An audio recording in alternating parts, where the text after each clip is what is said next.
Ethan Caldwell, a self-made entrepreneur, boarded his flight, anticipating a quiet and uneventful journey. However, what started as a simple trip soon turned into an unsettling experience that would leave an entire cabin of passengers in stunned silence.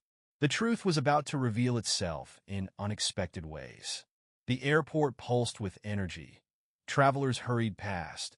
Announcements crackled overhead, and the faint aroma of roasted coffee mingled with the artificial chill of the air conditioning. Ethan adjusted the strap of his well-worn backpack, his eyes scanning the busy terminal as he approached the check-in counter. Clad in a casual navy sweatshirt and jeans, he blended effortlessly into the sea of passengers. That was exactly his intention. The airline agent barely lifted her eyes as she processed his ticket. "You're in economy," she noted flatly, tapping at her screen with disinterest. Ethan responded with a slight nod, concealing the knowing smirk that threatened to surface. If only she realized who he was. As he navigated through security, he couldn't help but notice the stark contrast in treatment. The sharply dressed businessman ahead of him received a warm greeting, while Ethan was acknowledged with nothing more than a cursory glance. He had encountered this kind of bias before, but that didn't make it any less frustrating. The boarding process was no different. At the entrance, a flight attendant scanned his ticket, her professional smile faltering momentarily when she read his name. "Are you sure about this seat, sir?" she asked, her gaze flickering toward the first-class section. Ethan's expression remained neutral. "Quite sure," he replied before stepping inside without further discussion. As he settled into his seat in economy, the soft murmurs of flight attendants drifted from nearby. "Did you see the guy in 17B? Doesn't fit the usual crowd," one of them whispered. Ethan exhaled slowly, gripping the armrest. This was precisely why he was here. He pulled out his phone, pretending to check messages, though his mind was already calculating his next move. The test had begun, and he knew the real challenge was yet to come. He leaned back, letting the low drone of the engines settle in his ears. But the weight of scrutiny in the air was impossible to ignore.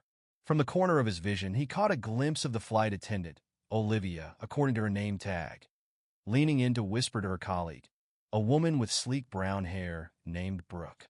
"He's probably in the wrong seat," Olivia muttered, her voice just loud enough to be overheard. Brooke chuckled. "Or maybe it's another one of those sneaky upgrade attempts. Happens all the time." Ethan's grip on his phone tightened as he scrolled aimlessly through his emails, masking his growing frustration. He had encountered this countless times, yet somehow, today, it felt personal. The assumptions, the judgment, the quiet, unspoken doubt. It was a script he knew by heart. Moments later, Olivia approached, her smile forced and rehearsed. "Sir, may I check your ticket again?" "Just to confirm," she said, her tone laced with polite skepticism. Ethan handed it over without a word, watching her eyes dart between the boarding pass and his face, as though searching for an inconsistency. She hesitated. "I'll need to verify something at the front desk. I'll be right back."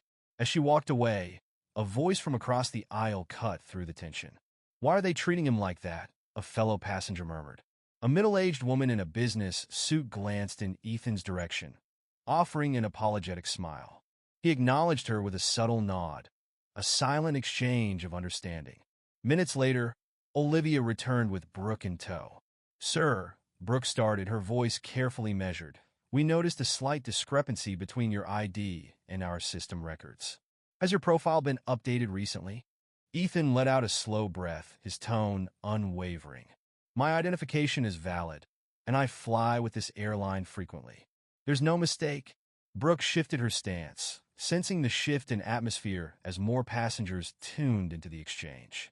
Ethan could see the internal debate flashing in her eyes, the tug-of-war between protocol and prejudice. He leaned back in his seat, offering a small, knowing smile. "Feel free to check again. I got time?" Olivia's jaw tightened, but she turned without another word. Ethan watched as she disappeared toward the galley, feeling the weight of the stairs around him, some curious, others discomfort. He exhaled, grounding himself. This was only the beginning. Sitting in his seat, his patience stretched thinner with each passing second. Ethan could still hear Olivia and Brooke whispering a few rows behind him. Their voices were hushed, but carried the unmistakable undertone of skepticism. He had expected resistance, but their persistence? That was what made this moment different. The plane had just reached cruising altitude when Olivia returned, standing beside Ethan's seat with her arms crossed, her expression tense. "Sir, our system still isn't registering your details correctly. Would you mind stepping up to the front for a moment?" Ethan looked up at her, his gaze calm but unwavering. "I do mind," he said, his tone even. "I purchased this seat, and I intend to remain in it. Unless, of course, you have a valid reason for asking me to move." Olivia hesitated, clearly not expecting resistance. "It's just a routine check," she muttered, shifting uncomfortably as nearby passengers started paying closer attention to the interaction. Across the aisle, the businessman who had spoken up earlier leaned in slightly. "Excuse me," he said, his voice polite but firm. "This gentleman has already provided his ticket and identification more than once. Is there an actual problem here?" A faint flush crept onto Olivia's face. "No, sir, it's just standard protocol," she answered quickly before turning back to Ethan. "Sir, if you refuse, I'll have to escalate this." Ethan took a slow, measured breath, keeping his composure. "Then go ahead," he said, leaning back in his seat. "I'm not going anywhere." Minutes later, Brooke returned, this time with the lead flight attendant, a senior crew member with graying hair and a demeanor that suggested he had little patience for drama. "Mr. Caldwell," he said, glancing at the tablet in his hand, "it appears there's been some confusion regarding your reservation. We just need to verify." Ethan raised a hand slightly, cutting him off. His voice remained steady, but there was a quiet authority in it. "Let me stop you right there," he said. "I provided my ID. I presented my ticket. I've complied with every request made of me. The real issue here isn't my booking. It's the assumptions you're making." A thick silence settled over the cabin. Olivia shifted awkwardly, while Brooke kept her gaze on the floor, clearly regretting how far this had gone. A few rows ahead, a passenger discreetly raised their phone, capturing the exchange. Ethan noticed, but remained focused on the lead attendant, whose shoulders sank slightly as he exhaled. "You're absolutely right, Mr. Caldwell," he admitted. "We sincerely apologize for the inconvenience." Olivia started to open her mouth as if to protest, but the sharp look from her superior shut her down immediately. Ethan let out a slow breath, turning his gaze back toward the window. But he could feel the atmosphere inside the cabin shifting, the murmurs growing louder, the glances exchanged between passengers and crew laced with unease. A quick glance at his phone revealed what he already suspected. Social media was already buzzing. A clip of the exchange had made its way online, and the comments were pouring in. "Why does this keep happening? You'd think people would learn by now. Handled with class. Much respect." Ethan locked his screen and slipped the phone into his pocket. His focus wasn't on the digital outrage, it was on the bigger picture. As the plane began its descent, the city lights below grew closer, stretching out like a constellation of endless possibilities. This was never just about a seat on a plane.